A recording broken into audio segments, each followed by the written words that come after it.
Hi guys, Courtney here from Simply Caravans. Don't normally get to see me because I'm normally on the other side of the camera, but today it's my turn and I'm going to take you through how to do a handover or do a handover with you on our Newell Plus caravan today.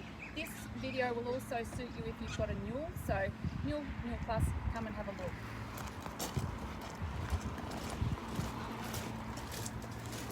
So we'll start here. We've got a black switch just inside the door. That there is your 12 volt isolation switch. So if you have a look up now, if I flick that switch, all the lights within the caravan go off. If I flick it back on, it's bringing all the 12 volt back in. Just be aware, it's not going to turn off your fridge or your air conditioning, those sorts of things, because those things are hardwired, but that switch there will turn off all the lights. I use it like a light switch when I'm lazy at the end of the day and I can't be bothered turning them all off. Down there's also your fire extinguisher if you ever need it. Hopefully you don't. But come inside and we'll start at this end of the van. Alright, so I always start with these reading lights up this end. So if you're pressing once on that, you'll get a blue light. If you hold that light, you get a nice bright white light. But I said that wrong, but that's okay. With these lights, these are actually the most efficient lights within the caravan. So if you're ever needing to conserve power but you still need some lights on in the caravan, these are good ones to use. There's a light just above here, a light switch just above here. This one actually turns your ensuite light on and off. So it's a really handy feature when you just want to get up in the middle of the night, go down to the toilet, come back, you don't have to try and find your way in the dark. Because this is a Newell Plus, we have got a pressure hatch in this model. In the Newell there isn't, but from the Newell Plus onwards, you'll find a pressure hatch in your van. The pressure hatches are very simple to use. You just have to push up on it. It creates a little bit of a opening there. Now, people may think, why would I want an opening like that? Because it's going to just suck dust. These things are actually designed to create positive pressure within the caravan that won't allow that dust to come in from your car. So if you're traveling and your car is creating a heap of dust because you're on a really dusty road, that you need to have that open. Just be aware, if you're traveling in convoy with other people, try not to stay too close because it won't be as efficient for the car that you're traveling closely to. So that one's really, really handy. When I went traveling across really dusty roads, for example, the Gibb River or something like that, we use that and not a speck of dust. They really do work wonders. I'll have a look at those hatches because there's one down there as well. It's easier to access. This air conditioner is just the same as what you would find at home. I haven't got the remote with me at the moment, but just a very simple on-off mode, temperature, same as what you'd find at home. There are manuals for all of these things also in the caravans. You'll find up here is your smoke alarm. Very handy thing. Now you will notice there are separate light switches as well. Like as I said, you can use the main isolation switch, but if you just want to turn off one bank, you can do that too. Just in here is your central hub, quite an important little cupboard in the caravan. This one here is your water gauges. So these two tanks under this caravan at the moment are actually empty. That's just so that you can easily tell what's going on. You've got your solar controller over here. This at the moment is telling me we've got about 13 volts in the battery, which is perfect. Anywhere 13 to 14 is sort of your normal standard amount. This button here is the only one that you may need to touch, and I say may because it's not really something you generally need to be playing with. But if you want to check it out what's happening, press that button. It's telling me how much is coming in from the solar and how much is being used, and then go back to that main setting again. You'll see down here I've got the pump, the water pump. This one here is used when you are free camping.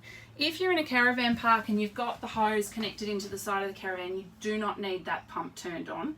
That pump is purely if you're trying to drag the water up from under the caravan out of the tanks.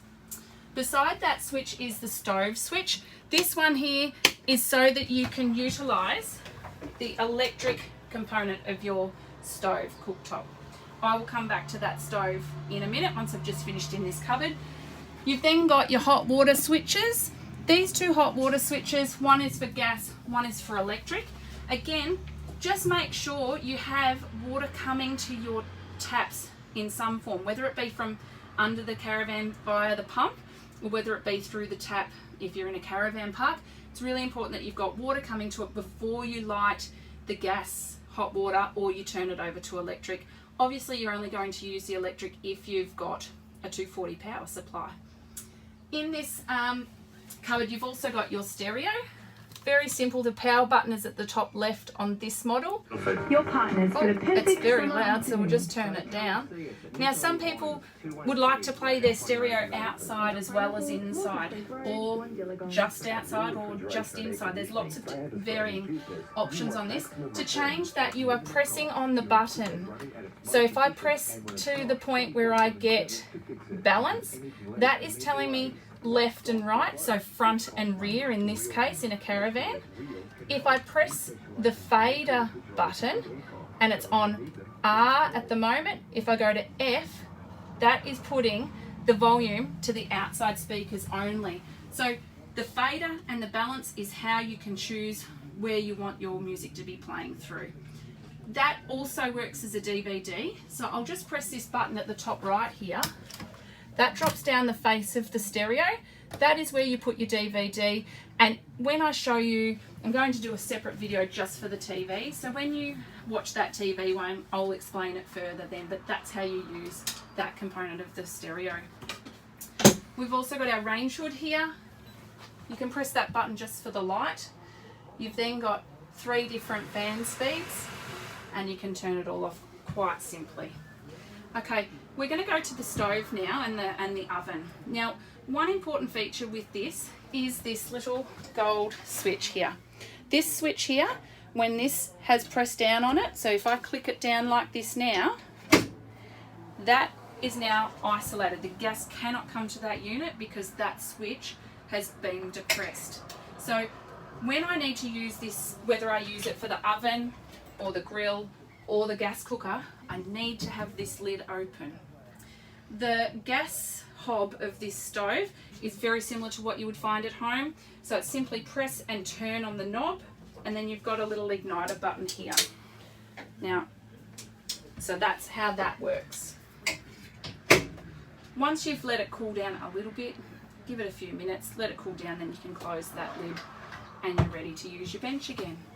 Okay, on this side, I think that the tables are relatively simple to use. Just opening up like that, closing it again.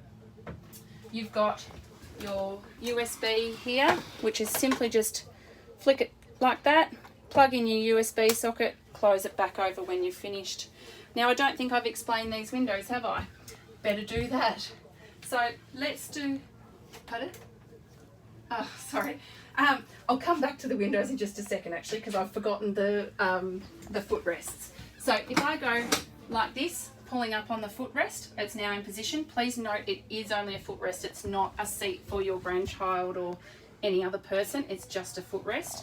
When you're finished, there's a little button here. If I just lift up a little bit and press that button, it releases it so that it goes back to normal. Now, over here we've got the tap. As I said, I haven't got water in this tank. I would need to have the pumps on because I'm not connected to water at the moment. It's just a hot and cold, and it's just whatever I've got left in the system. With the windows, just make sure that you open all of these catches first. You then, I try and use a 2-hand rule when I'm doing the windows. So push out on it till you get to the point where it clicks once. You can go out a second time.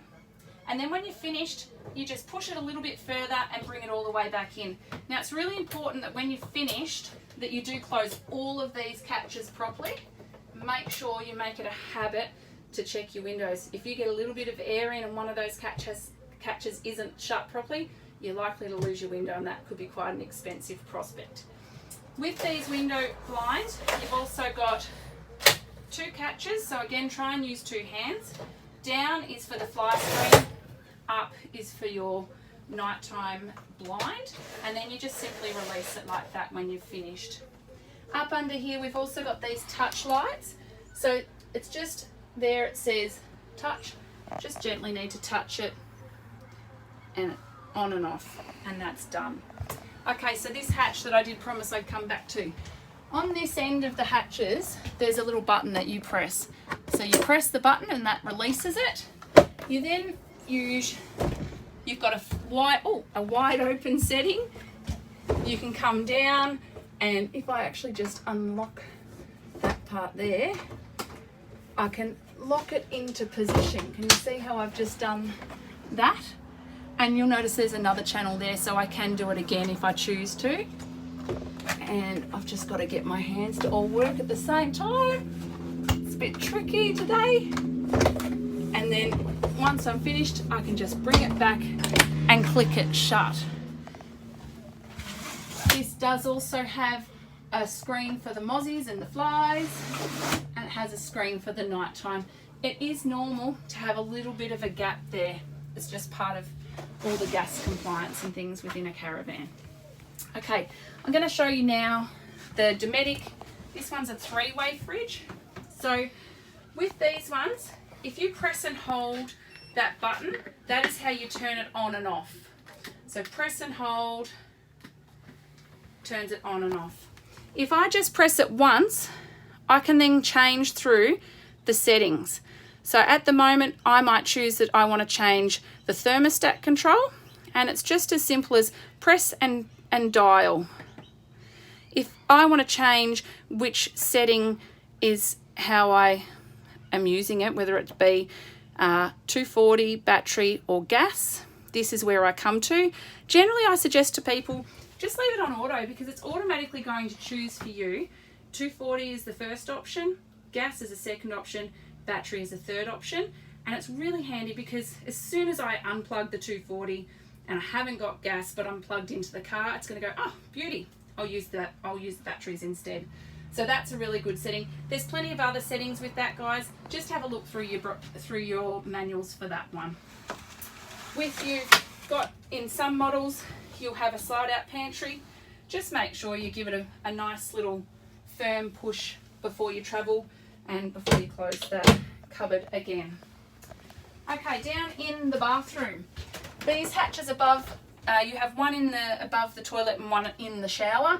It's just a matter of turning that handle till it's open to your desired opening, I suppose. You've then got a positive button, which is pushing the air in, and you've got a negative button, which is sucking the air out, and then you've got the little circle is where it's obviously turned off. It has got its own individual light switch as well. And then just make sure, again, that you have it all closed. Okay, with your Dometic toilets, they are quite simple to use. So you'll see down here there's a silver handle. That is the handle that I just need to open to do my business. Once I've finished, I'm going to give a flush with the button just there, and then just close it off again so you keep all the smells in, and it's obviously better for travel that way too. There are some lights on top of the fridge that will come up if you've got something, the toilet, thanks for that. There's one here for when you've got something going on with your canister, so the canister might not be in properly. This one here is if you've got a water supply issue. This one here is when you're getting close to full, and this one, importantly, when it is full. If that one's lights on, don't use it. Okay, over here, we've got your washing machine. I personally don't have to use a washing machine in mine because I don't have one in my caravan. With 3 kids, I go through some washing pretty quickly. So these little things just come out. You just put your washing in. Does come with a manual. There's literally only 4 buttons within these. There's a power button, a water level, a process, and a start button. They're very simple to use. You have got a little tap just here that turns your water supply on and off. It's a bit deceiving because it doesn't look like a tap, so that's how you turn your water supply on and off, and this is how you turn your power off. A lot of people choose, and I probably do recommend that you do that. Make sure your water supply is turned off once you've finished using it. You've got a lock here for your shower, so that way is obviously locked, that way is open. Now, you'll see that we've got ours taped up, so because these vans do get travelled to go to shows and whatnot, we do suggest that you don't travel with your shower head up unless you've got it secured how we have, because if they drop, they are likely to cause some damage. There's lots of different ideas of what people do. I personally have a bin that we sit in there that we then put outside when we're at our camp spot. I just simply put the shower head down into the bin for travel. Some people put them in pillowcases. Some people have specialised bags that they put them into, but that's what you do. And again, you've got the same sort of hatch in there. With your ensuite door, you have got a little stopper, and you've also got a little pin just here at the end of your door. Just make sure those are secured again before you travel, so that your door doesn't decide to go for a bit of a wander. Alright, I think, microwave, I have forgotten the microwave, sorry. Okay, you've got in here, you also have got your manuals and your plates. Because I'm not actually plugged into 240 where I am at the minute, I can't actually show you the functions other than to remind you that there's a microwave button at the top left here. You press that, you then select the power, so whether you want it on 100% power or only 70% power, you dial that until you press start, and then you're ready to say, okay, I want to cook for 5 minutes, and press start. Okay, let's go back outside and I'll show you the functions outside. Alright, so here at the door you've got a light switch on your grab handle, really handy feature. With these doors you have got an inbuilt blind, and I can release these two doors so that they're separate by just opening up that handle. You've then got your crim safe mesh. So if you want, I'll just quickly re-show you how to do that, because this is one thing people do sometimes forget. Lift up on the handle and close like that. When you're inside the caravan and you want to lock the door, that's how you do it. In this case, because I haven't got the door shut, I need to press that button, but that's how you lock the door. And you've got your feature like that. Okay, you have got keys and whatnot for your picnic table. You've got your TV bracket out here that you can sit and watch TV outside, because you've got all your 12 volt and aerial points there as well. Coming along to the front here, this is the gas bayonet point. Oh, I can never get these off first time. You just simply need to try and take that cap off. I'm not doing it properly, so we'll let... I think it's the way I twisted it. Okay, so that is just a little cover so that it doesn't let the dust in while you're travelling. So just put your gas bayonet fitting on there. These sorts of leg things, we just have, this is the tool that you're using for this. So always just give a little bit of a push up and then you pull out on the handle. You can put it down, up and down is probably the best place to put it, but of course sometimes you can't get it to up and down. So that's why there's other features where you can have it on different angles. And then you just simply wind like this until you get it firm, and then wind it back up.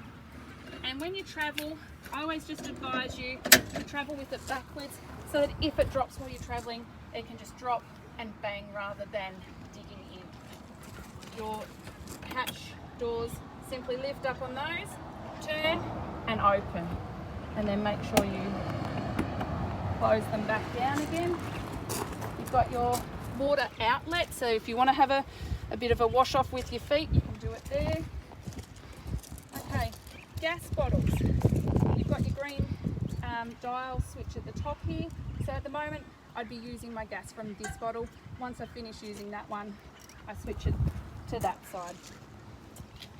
All right, the front of the caravan. This has always got lots of conversation with it. Okay, so we've got your 12-pin flat comes standard on ours. Some people do choose to change it, but that is generally what we would advise to put on your caravan. Your grey Anderson plug. That charges from the car through to the caravan batteries while you're driving. That's what that one's for. So that'll keep your fridges running. Always a good idea to have a voltage drop solenoid on your car, so that in the event that you stop to do some shopping or whatever, it won't allow your car to drop to the point where it can't crank still. So always suggest a voltage drop solenoid. You've got your red Anderson plug is to run your electronic stability control. So with this, if it ever glow, I want it always to glow green. That's what you need. You need the colour to be green on this little panel here. If it ever glows red, then it means you've got a bit of an issue with your caravan, with the ESC. Generally just unplug that and try and plug it back in again just once. If it happens and it goes red again, please call us and we'll be able to give you some help on that. These electronic stability controls are really, really good for your general everyday driving on the caravan to allow that correction if and when you need it. If you're going across some corrugations though, good idea to unplug it, because you know that going across corrugations is going to create some unsettled movements within the caravan. So just unplug it if you're going to go and do any of those rough terrains. You've got your handbrake just here. It's just as simple as lifting up and releasing, and then just make sure you click it back into place. You've got your breakaway here. This cable needs to go back to the car and then back on itself. So when you come to pick up the caravan, please make sure you bring a little D-shackle, a little miniature one. They're really handy for just connecting back onto themselves. If for some reason the caravan falls off the back of the car, that will yank, the end of that comes out.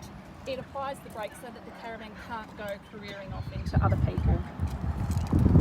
Okay, that's your hot water service if you ever need to tend to it. It's just a couple of screws to undo it. Down under here you've got your battery. Here is your water fillers.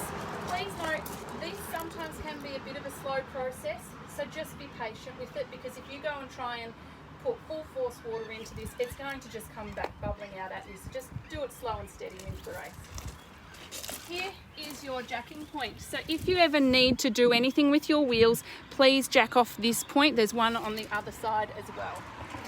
Here is your water inlet. So if you're at a caravan park, you're going to plug a hose onto there, and then you don't need to have that pump on. Remember, don't have the pump on if you're in a caravan park. You've got your power inlet here. So when you're at home at a caravan park, plug it in. That's going to charge all your batteries, and that's how the caravan works. You also have under here just your water outlet. So this is where you would put your sullage hose onto. Okay, the toilet. Lots of fun and games in here. Okay, on this model, Dometic have said that you need to try and keep the canister very flat when you're taking it out. So some people, I have had a few people saying to me, oh, they're a bit hard to get out. That's how they're meant to be. Okay, when you get it out, you can turn the spout around. You can open this. You can also, I can never remember how to do this, open it that way. That's how you access it. If you want to use the old style chemical, if you want to use the tablets, you can generally do those from inside, but if you're going to use the chemical, probably best to do it outside the way I've just shown you to open it. So close that back off. When it comes time to empty it, you have got a little handle and it's on wheels so that you can look ever so classy going through the caravan park. Undo the cap, and then this blue button here is like a vacuum seal. So when you tip it up, if you press that button, it'll allow it to flow out freely rather than glug, glug, glug and potentially splashing up in your face. So use that button there. That's your vacuum button, and then seal it all back up again. Slide it in until it's firm and clipped into place. So I should not be able to slide that back out.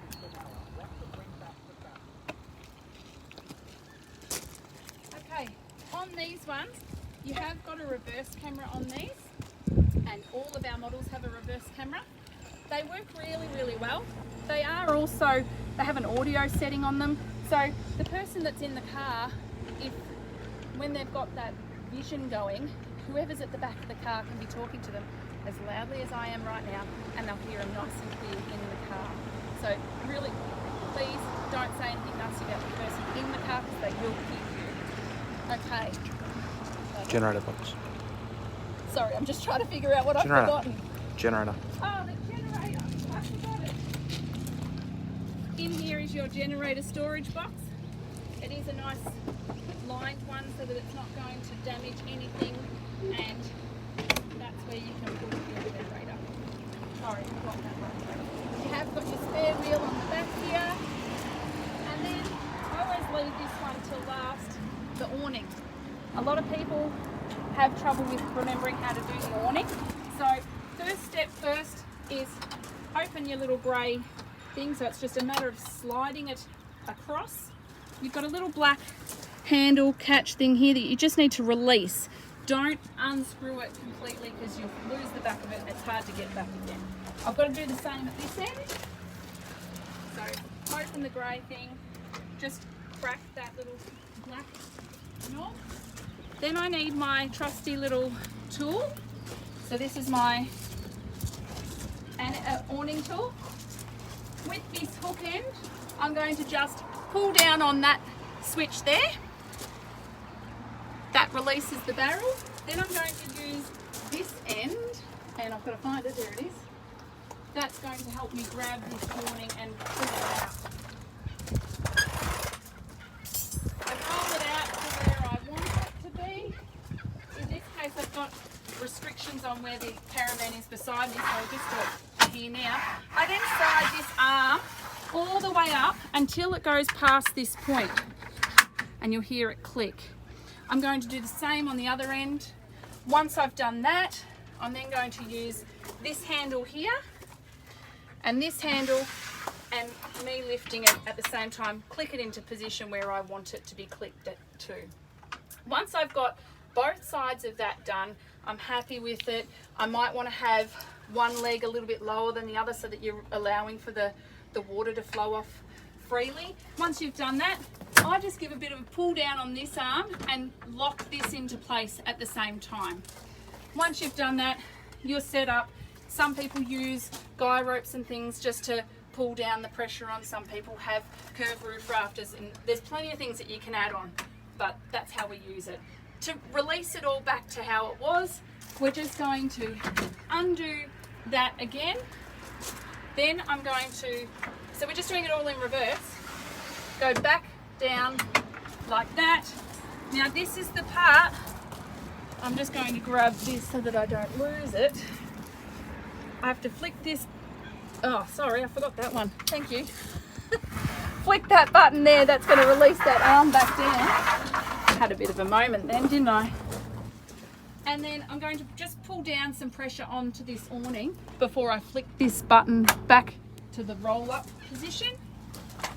And then I'm going to just gently